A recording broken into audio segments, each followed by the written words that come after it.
પાર્લામેન્ટની winter સેશનમાં અત્યારે હોબાળો ચાલી રહ્યો છે ને આ બધો હોબાળો જી રામજી બિલના લીધે છે. તો આ જી રામજી બિલ છે શું અને આ હોબાળો કેમ છે? સાચું કહું, બહુ જ ઇઝીલી સમજી લેશો અગર આ વિડીયો જોઈ લેશો. યો વોચિંગ સાચું કહું, મારું નામ છે ગુંજ ઠક્કર અને જ્યારથી આપણા પીએમ નરેન્દ્ર મોદી બન્યા છે ને ત્યારથી જેટલી ગવર્મેન્ટ સ્કીમ્સ છે, ગવર્મેન્ટના કાયદા છે ને એના શોર્ટ ફોર્મ્સ બહુ જ ક્રિએટિવ હોય છે. પ્રધાનમંત્રી કિસાન સન્માન નિધિ બની જાય છે પ્રધાનમંત્રી કિસાન. એ જ રીતે આપણે જી રામજી બિલને જોઈશું ને તો એનો ફૂલ ફોર્મ થાય છે વિકસિત ભારત ગેરંટી ફોર રોજગાર એન્ડ આજીવિકા મિશન ગ્રામીણ બિલ. એટલે એનો શોર્ટ ફોર્મ થઈ જાય છે જી રામજી બિલ. જે પાસ થઈ જશે, કાયદો બની જશે એટલે બિલથી બની જશે એક્ટ. હવે આ જી રામજીને લઈને જે હોબાળો થઈ રહ્યો છે ને એનું કારણ મુખ્ય એ જ છે કારણ કે મનરેગાને રિપ્લેસ કરી રહ્યો છે. મનરેગા એટલે Mahatma Gandhi national rural employment guarantee act. આમાં શું હતું, ગ્રામીણમાં વસતા જેટલા પણ લોકો હતા ને એમને મિનિમમ 100 દિવસની ગેરંટેડ એમ્પ્લોયમેન્ટ મળતું હતું, એટલે એમની આજીવિકા ફિક્સ રહેતી હતી. એના સિવાય પુરુષો અને સ્ત્રીઓને ઇક્વલ પે મળતું હતું અને આ જે પે મળતું હતું આ પે માટે દર વર્ષે બજેટમાં પૈસા ફાળવવામાં આવતા હતા. 2014-15માં આપણે જોઈએ ને તો 33,000 કરોડ રૂપિયાનું બજેટ ફાળવવામાં આવ્યું હતું, જે 2021-22માં 98,000 કરોડ રૂપિયા એકચ્યુઅલ કોસ્ટ થયો હતો. 12 કરોડ 16 લાખ લોકો છે જે મનરેગાનો ફાયદો લે છે. અત્યારે મનરેગાની વેબસાઇટથી મને ખબર પડી અને લેટેસ્ટ બજેટમાં 86,000 કરોડ રૂપિયા ફાળવવામાં આવ્યા છે.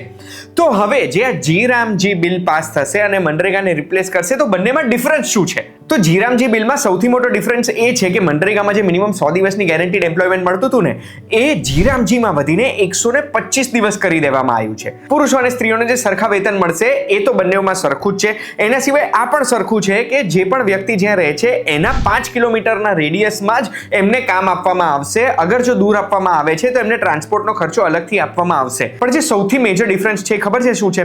કે મનરેગામાં જેટલો બી ખર્ચો થતો હતો એ 100% કેન્દ્ર સરકાર ભોગવતી હતી. પણ હવે આ જે ખર્ચો છે આ ખર્ચો આ એક સેન્ટ્રલી સ્પોન્સર્ડ સ્કીમ થઈ જશે. એટલે સેન્ટર સ્પોન્સર કરશે પણ ખર્ચો ભાગમાં ભોગવાશે. એટલે રાજ્યોએ 40% સુધીનો ખર્ચો ભોગવવો પડશે, કેન્દ્ર સરકાર 60% ભોગવશે.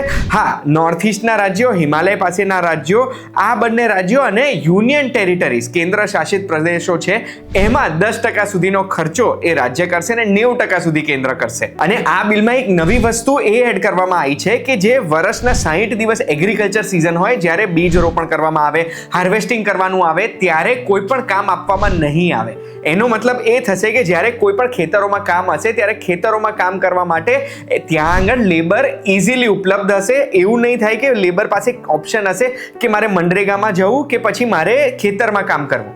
એટલે જી રામજી બિલ જો કાયદામાં અમલીકરણ થઈ જાય છે તો એના પછી આ 60 દિવસ સુધી કોઈ બી કામ આપવામાં નહીં આવે, એટલે લેબર ખેતરમાં કામ કરી શકશે. પછી મનરેગામાં મુખ્ય 3 જગ્યાએ ફોકસ હતું: વોટર સપ્લાય, ડ્રોટ એટલે દુકાળ આવે ત્યારે, અને લેન્ડ ડેવલપમેન્ટમાં. જ્યારે જી રામજીમાં 4 જગ્યાએ ફોકસ હશે: વોટર સિક્યોરિટી, રૂરલ ઇન્ફ્રાસ્ટ્રક્ચર, પછી લાઇવલીહુડ એટલે કમાણીના સ્ત્રોત વધારવા માટે કામ કરાવવામાં આવશે, અને એક્સ્ટ્રીમ વેધર ઇવેન્ટ્સ એટલે જો કોઈ પણ એક્સ્ટ્રીમ વેધરના લીધે ડિઝાસ્ટર થાય છે તો એવા સંજોગોમાં પણ આ વર્કર્સને કામ આપવામાં આવશે.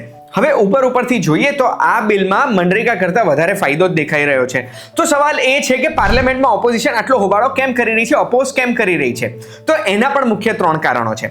સૌથી પહેલું કારણ કે અત્યાર સુધી કેન્દ્ર જ આખો ખર્ચો ભોગવતી હતી. હવે જે રાજ્યોએ ભોગવવો પડવાનો છે 40% સુધી, એટલે ઓપોઝિશન વિરોધ કરી રહી છે કારણ કે રાજ્ય ઉપર આ નવો બોજો આવશે.